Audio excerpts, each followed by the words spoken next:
বাবার মৃত্যুর পর আমি তার বন্ধুর বাড়িতে চলে আসি। এটা তোমার ঘর, আমি তো এখানে থাকতে পারবো না, আমার অন্ধকারে ভয় লাগে। থাকতে হয়তো থাকো, বাবা আপনাকে এতগুলো টাকা দিয়েছে, সে আমার সাথে প্রচন্ড খারাপ ব্যবহার করে।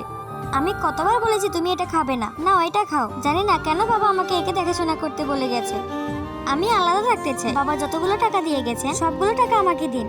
প্রথমে আমি তোমাকে একজনের সাথে দেখা করাতে চাই, তারপর টাকার কথা হবে। তুমি নতুন গাড়ি কিনেছো, আর সেই টাকা তোমাকে আমার বাবা আমাকে দেখাশোনা করার জন্য দিয়ে গেছে। মাহি, তোমার মায়ের কথা তোমার মনে পড়ে না? প্রথমত গাড়ি কিনে তুমি আমার বাবার টাকা খরচ করে ফেলেছো। আবার ওই মহিলাকে কেন ডেকেছো? এই মহিলাটা তোমার মা, শুধুমাত্র তোমার সাথে দেখা করতে এসেছে। এত বছর কোথায় ছিল? আমার ওনাকে দরকার নেই, তুমি এটা খেতে পারবে না। তোমার আঙ্কেল বলেছে তোমার এটাতে অ্যালার্জি আছে। আসলে বন্ধুরা, এই লোকটা মাহিকে অনেক ভালোবাসে। কালকে সব থেকে ভালো লাইট নিয়ে আসবে, কারণ আমার মেয়ের অন্ধকারে অনেক ভয় লাগে। এই নাও তোমার বাবার টাকা, কিন্তু এই টাকা দিয়ে তো আপনি গাড়ি কিনেছেন। এটা তো আমি তোমার জন্য কিনেছিলাম।